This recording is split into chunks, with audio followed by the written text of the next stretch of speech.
Today we're going to discuss something that happens very frequently. And there's lots of you that struggle with this and don't know that you're struggling with it.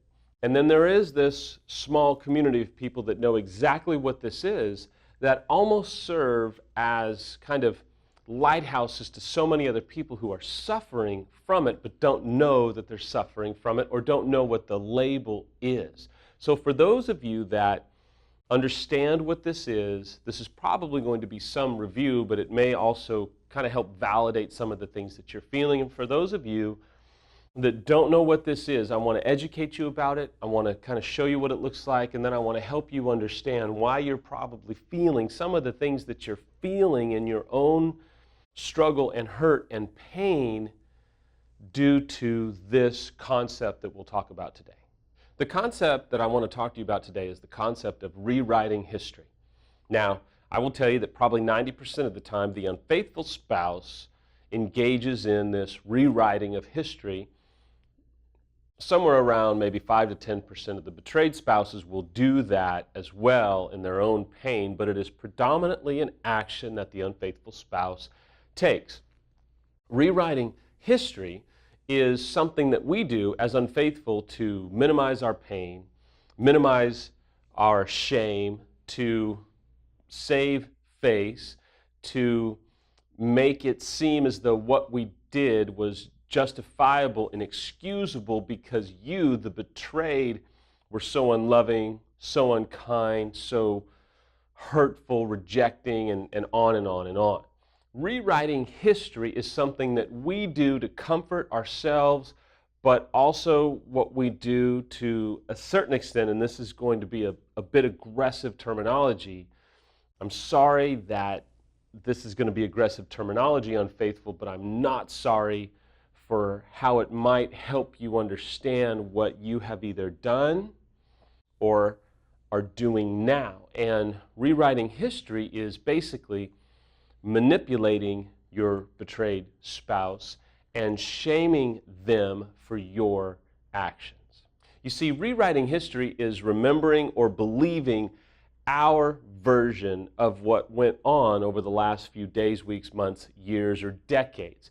It is kind of selective remembering, if you will.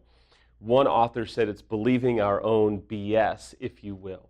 And when we rewrite history, we basically manipulate the facts of the last years or months or decades of our marriage to justify the fact that we cheated or have an addiction. When we rewrite history, we basically are making everything about ourselves. We are justifying our actions, minimizing our shame, and saving our own face, and really, unfortunately, putting all of it on the betrayed, because if the betrayed wasn't X, Y, or Z, we wouldn't have acted out. And here is my rewriting of history to justify how you, the betrayed, have been X, Y, and Z. So I am the poor victim of your actions which forced me to cheat or act out. Another thing about rewriting history is, to us, the unfaithful, and some of us will admit to this, and some of us will not, and some of us will maybe later on down the road as the smoke clears. It's kind of our approach that we like to use to scorch the earth. We feel like, in our own mind, we can kind of have this moment where we say, listen, you were this and this and this, and you constantly made me feel this and this and this, and you refused to do this and this, and remember that one time, and remember that time. And so we are using this method to manipulate you and basically scorch the earth and say, look, if you weren't such a fiasco, I wouldn't have been forced to do what I did. So the case is settled. That's kind of why we are where we are in our relationship. Now, I know that that's devastating. And I know that that's crushing. Because as a betrayed, you feel manipulated. And then you start to really feel almost crazy, right? Like there's the term gaslighting, where the unfaithful spouse basically does what they need to do, they say what they need to say to manipulate you and make you think you're crazy, and that didn't happen the way it happened, and that your version of reality is completely skewed, and your version of reality is completely off, and the way that they see it is the actual truth. And so it creates in you a complete and utter uncertainty and insecurity and doubt. You start to doubt your own ability to see the truth, and maybe you are responsible for their affairs or their addictions. It's called gaslighting. But today, rewriting history is what I'm focusing on. And if you're struggling with this, you're probably incredibly frustrated and probably very damaged. And so I know the question is, well, what do you do? How can you deal with this approach of rewriting history? And so here's a few things that you can do. Number one is resist the urge to constantly get into the battle of defending the truth, defending yourself, and lobbying for your truth. If someone is using this rewriting of history, they're probably in a very difficult spot. They're not unredeemable, if you will, and they're not too far gone, but they're probably in a state of mind or a state of recovery or lack thereof that you're not going to be able to win that battle. So it's going to be tempting to get sucked into this, but no, here's the truth. Let me just tell you, if they are using this rewriting of history, you need to get expert help.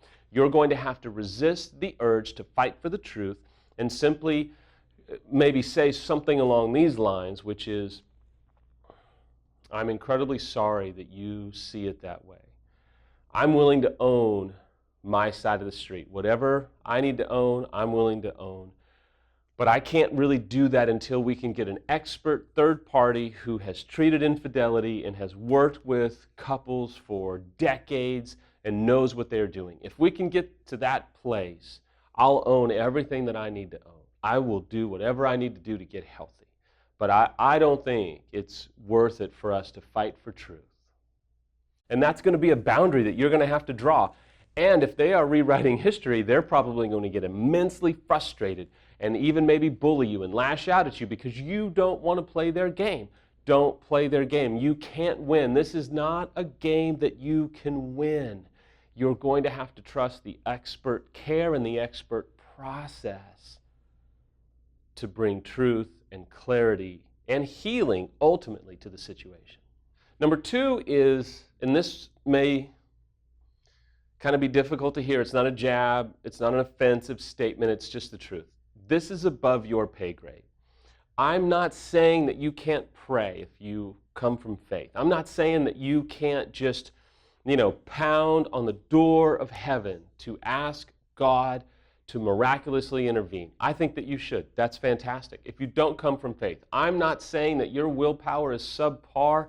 I'm not trying to say that you don't have the power to, in your own strength and grit, make them see the truth, but I am going to tell you that you probably are going to have to surrender to the fact that you are not a purveyor of objectivity, if you will. You are not going to be able to create absolute objectivity because in their mind, as an unfaithful, they have their own version of reality. There's too much water underneath the bridge. You can't bring objectivity. You're forever the betrayed. In their mind and in their eyes, you're the betrayed, you're angry, you're flooding, you're emotional, you're just hurt, you're just bitter, you're just angry, and you can't see the truth. And so you're going to have to, and I beg of you, humble yourself. Realize you can't bring the objectivity that you want to see. It's going to come from an expert.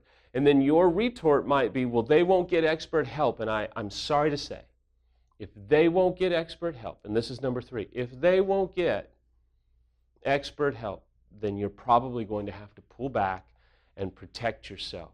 And it's probably a significant sign that you are going to probably have to head in the direction of separation and maybe even divorce, because if they are unwilling to get expert help, if they're unwilling to venture out into discovering that maybe they don't see things with absolute certainty or clarity, it's probably one of the biggest red flags for recovery. Number four is I would encourage you to realize that this is a tactic of manipulation. And whenever that tactic is used, there's going to be some pretty strong effects and even trauma inside of you. And so if you're constantly frustrated, and if you feel like, man, why do I get so angry when they do that to me, when they rewrite history? It produces in me a rage. Absolutely, because it's a tactic of manipulation. Some people who come from faith might even say, look, it's a spiritual kind of warfare that you're dealing with, and it's pushing a button in you that is producing this incredible rage and frustration and this reaction that you're almost scared of. That's why. If you don't come from faith, this tactic of manipulation is probably producing in you immense frustration and rage because you feel like you can't get them to see the truth, and they're almost wounding you. It's not almost. They are wounding you because in extreme cases, it's a tactic to make themselves look better, and so you are going to have this reaction in you that can almost even scare you, but you have to resist trying to fight with them because you just can't win. Finally, number 5, and it's a bit of a qualifier, but it's also just more information. The truth of the matter is, as an unfaithful, we don't always know that we're doing this rewriting of history. Sometimes we just are not aware of it. Genuinely, I was not aware of some things that I was rewriting. And so, yes, I was unknowingly, to a certain extent, trying to rewrite history and manipulate the situation, make myself look better, all of the things that we've discussed. But it was unintentional, and due to the deception that I had created in my own mind, I wasn't purposely trying to wound or shame Samantha, but I was still accountable and am still accountable for how my actions affected her. Now, I will tell you that there are levels and extremes of this. There may be a spouse, and she or he may not be willfully trying to do it, but they are still utilizing this approach. Again, you're not the answer. You're not the Savior. You're going to need expert help. But your boundary may look a little bit different than the person who is in an immensely difficult, challenging situation where it's abusive and outright aggression and being done in such a way where you are absolutely going to need to really consider separating and maybe even divorce, because the level of their rewriting of history is absolutely unequivocally in an attempt to wound you and hurt you. So your boundary is going to look different. Rewriting history is one of the, I think, top 3 tactics of the unfaithful. And if you're suffering the effects of this, it's understandable. It's normal, and it hurts like hell. Don't be too hard on yourself. Don't believe the lie that you're overreacting or that you're just freaking out and that you shouldn't be, this angry or hurt. You really should be, to the degree that it's being done to you, because it produces in you this helplessness. And I just want to affirm you today. It's okay. It's okay to feel what you're feeling. But don't sit there. Reach out for expert help. Get to the best expert that you can find, either in your area, or go to affairrecovery.com, look at the Harboring Hope course, watch the free videos, read the articles, become a member of the recovery library, or maybe your spouse is willing. Maybe it's an EMS weekend. But I just appeal to you, don't just sit in your pain. Walk through the door, get expert help, and take care of you, and maybe, if your spouse will let you, take care of your marriage.